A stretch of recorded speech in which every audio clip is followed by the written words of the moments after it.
into a date. Oh, yeah. Mm-hmm. You can turn grocery shopping. And we have. Yes, we absolutely have. And there was times when it was fun. We made it fun because it kind of had to be. You have to be here. You have to do this thing. You're doing it together, and you're spending time together. You're talking. You're communicating. Take a sip.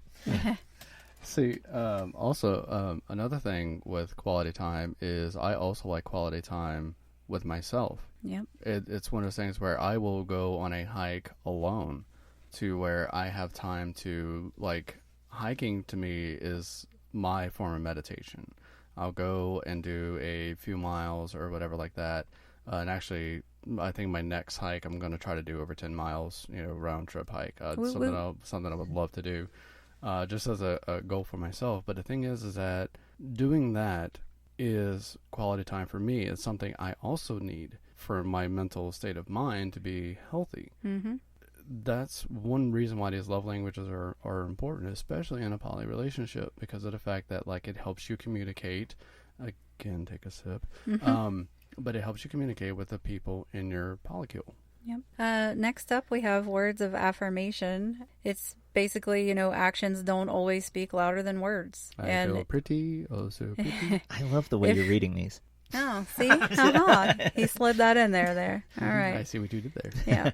If your love language is words of affirmation, then, unsolicited compliments mean a lot to you. Unsolicited. So if you just come up to me and say, tell me I'm pretty. Yeah. Doesn't really count. That's kind of... That's already too late. It might count That's a little, what I call maybe. fishing. And oh man, nothing gets under my skin more than someone fishing for you to tell them something about themselves. It's like, okay, I may feel this way already, but because you are, I don't know, it blurs. It's a blurred line of expectation that I'm kind of like, okay, I have to gauge the situation then, and I feel. There's a reason they're asking. I feel dirty, kind of giving you something that I wasn't feeling in that moment. That now you're requiring me to tell you that I feel, and it feels like a lie. But even though I might actually feel that way, it feels like a lie because you've pulled it forth out of my soul instead of me actually offering it to you. Yeah, now I feel completely obligated to tell you this thing that I kind of wasn't going to tell you in the first place. Well, right. it's just like if you're about to do a chore and you're really gearing up to do it, and then somebody tells you that you have to. Yeah. Well, now I'm not going to. Yeah, fuck that. I'm not doing it. Well, now we have to stay here until we die. Yeah. One of the funniest things is if you tell Jay, don't do that. Yeah. So not only hearing the words of affirmation, but the reasons behind why the people are saying the things is also very super important. Like, don't just tell me you love me.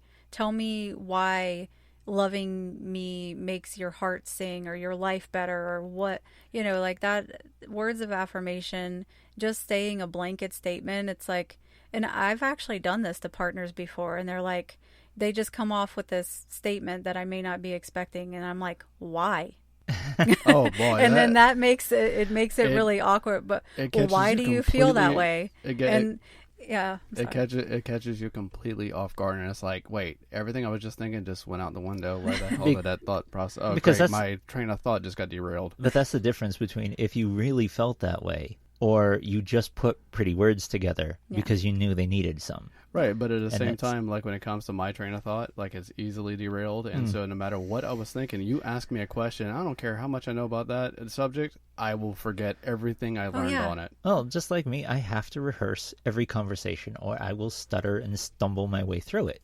I have to. So if I haven't thought about this before, I've never put it into words before, and you ask me a question I'm not prepared for, I blank. Oh, yeah, so do I. And when it comes to words of affirmation, like for me, I don't really care if you tell me I'm pretty. I don't really care if you tell me this and that. But one thing I really enjoy is that you tell me how good of a job I did. Like if I'm working on some stuff that, for customers and whatnot of, some of my side projects, and it's like, oh, wow, that's awesome. That, to me, a genuine compliment like that means a lot. It's like I feel reassured that what I'm doing is the quality that I put into everything and something that I can feel proud of that I'm sending out to a customer.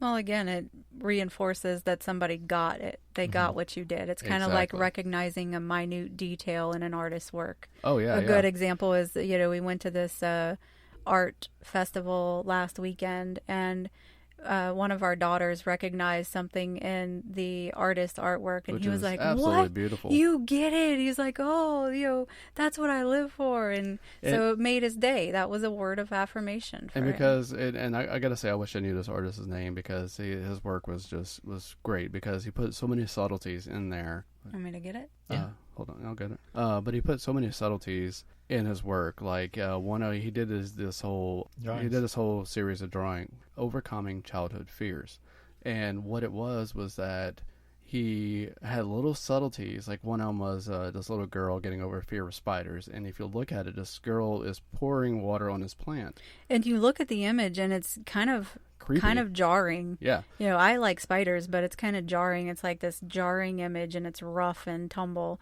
But yeah. if you look at the drawing, there's the spider is actually helping her pour the. It's food. It's. She's feeding the spider. Yeah, she's feeding the spider, and so the spider is actually helping her pour it. And if you look at one of the spider's legs, there's a little bitty bow tied to the leg. Another one is, this was my favorite one, is getting over the fear of darkness. What it was you look at this, and there's this big, dark, scary thing, and this kid's looking up at it with a little teddy bear in hand, and the door is opening, and you can see just barely the silhouette of the father. A light is actually cutting through the darkness of, the father looking in on a child, and the child is getting over his fear of darkness.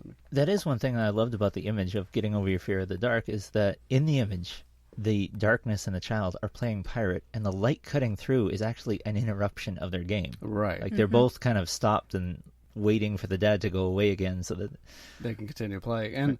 So the artist's name, and hopefully we see him again, because I definitely want to buy some more art from him.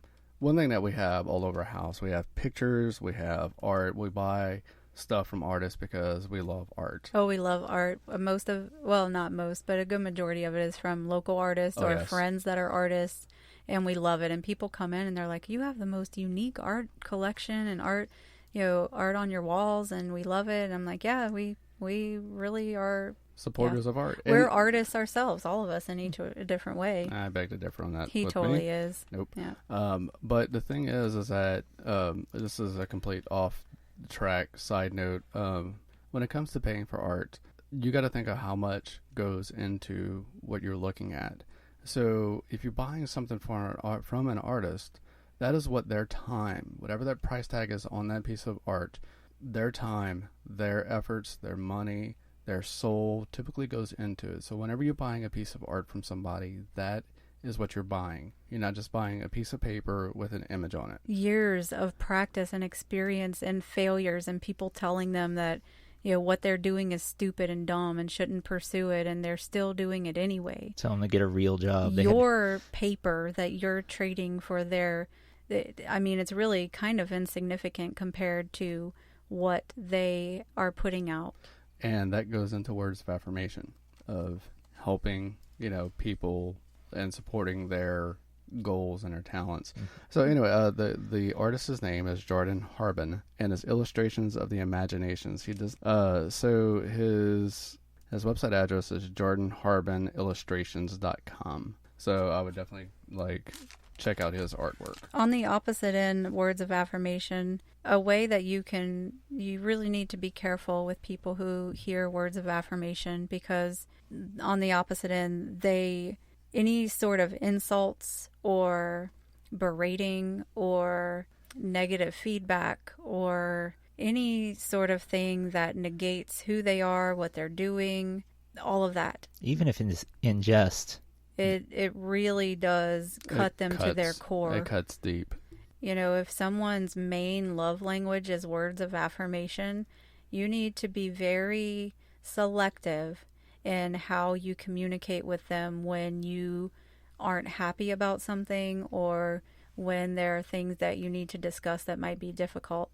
And really take the words and find the words that are necessary. There's this saying that's supposedly like a Buddhist saying, or is it kind? Is it helpful? Is it necessary? And those are 3 questions you really want to ask yourself when you are communicating with people who hear words of affirmation. Yeah, no, I think that sums it up well. Going on to the last one, receiving gifts. Gimme. See, that's the... Just to preface this, a lot of people take almost an apologetic view of this, almost like it focuses on materialism. It really doesn't when you take it in its context.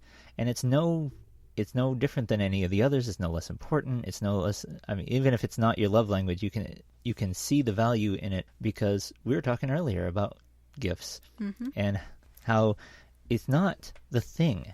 It's the fact that you thought of me. Yeah. It's the fact that you picked this for me. You spent the time to do the thing. This was your resources that you spent on it. And even if you spent nothing but time on it. Right. Yeah. If you speak the receiving gifts language, just knowing that you're cared for, giving this gift, it shows that you're known, especially when a lot of time and effort or thoughtfulness go into a gift. And most of the time, it doesn't even have to be anything super expensive or pricey. It could be a letter. It could be... like the letter M? A handwritten letter. I don't know, a flower that you saw in the yard that you picked, and you're like, wow, this reminded me of you. It's basically the gesture, and it's showing that you are prized over whatever the person had to do to bring you this gift. It's almost the same but opposite of the quality time. It's like quality time in absentia. When you were not in my presence, I was still thinking of you. Yeah. And this is something I can show you that I did that. Yeah. On the opposite end of that, though, people who, let's say their number one love language is receiving gifts, and that's what they hear most loudly, they really value things where they're supposed to have been acknowledged or recognized, like a missed birthday, missed anniversaries, or just a hasty or thoughtless gift that you kind of threw at them and were just like, here, take this, I saw a clip in a movie that really kind of summed that up. This woman was in the scene. It had nothing to do with the major plot, but she was writing thank you notes, and she was writing it and she was doing it in the way, dear blank, thank you for the blank. It's like Mad Libs. Yeah, but in real life, she was sitting there at the table going, dear blank, thank you for the... And she picked it up and she's like, the ugly, yellow, purple spotted blanket that 3 other people got me. What was it, on sale? And she dropped it. And that's where you get present face. Hey, when you have babies who are throwing up and crapping all over everything, one blanket that is amazing that you have multiple of can come in really good handy. Have kids, they said it'd be fun. Right. But if your love language is receiving gifts, and you find yourself in a situation where it's like people obviously weren't really thinking, weren't really putting the effort in, it can be hurtful. Oh, yeah, absolutely. That's what they call present face, which, by the way, there's a YouTube video I highly recommend. Yeah. It is Was hilarious. it Garfunkel and Oates? Garfunkel and Oates. Oh, they are awesome. Yeah. Present face. Yeah. Present face. Yeah, look it up on YouTube. It's hilarious. And everybody goes through it. One of the ladies on there are one of my favorite actresses who plays on this completely immoral, hilariously wrong series called Another Period. Oh my god, Another Period is so freaking hilarious. Yeah, the actress's name is Riki Lindhome. So if you find yourself having some sort of miscommunication going on between your partner and you, kind of really need to sit down and examine your love language. Because a lot of times we will try to show them how we feel in the ways that we want to be shown, and that's not always going to work. Not always. More than likely not going to work. Yeah. Well, I mean, it would, I guess, if your love languages were the same. Right. But typically it's not. Typically that's not the case, because why would things be that easy? Oh, no. 3 of us have quality time listed pretty heavily. So. Yeah. Right. Yeah. If what we're talking about works for you, then it works. And it's great. If it doesn't, don't keep trying. Right. Figure out what does work. Yeah, because what works for one other couple may be completely disastrous for the other. There might be a combination of love languages. This person is kind of an acts of service, quality time sort of a person, and they love getting asked. If somebody comes up and says, could I do the dishes? And they're like, yes, absolutely. And that's a total bonus. that's life goals for me. Yeah. And I'm getting better, actually. I've really started letting people kind of step in, like, oh yeah, what can I do? Oh, go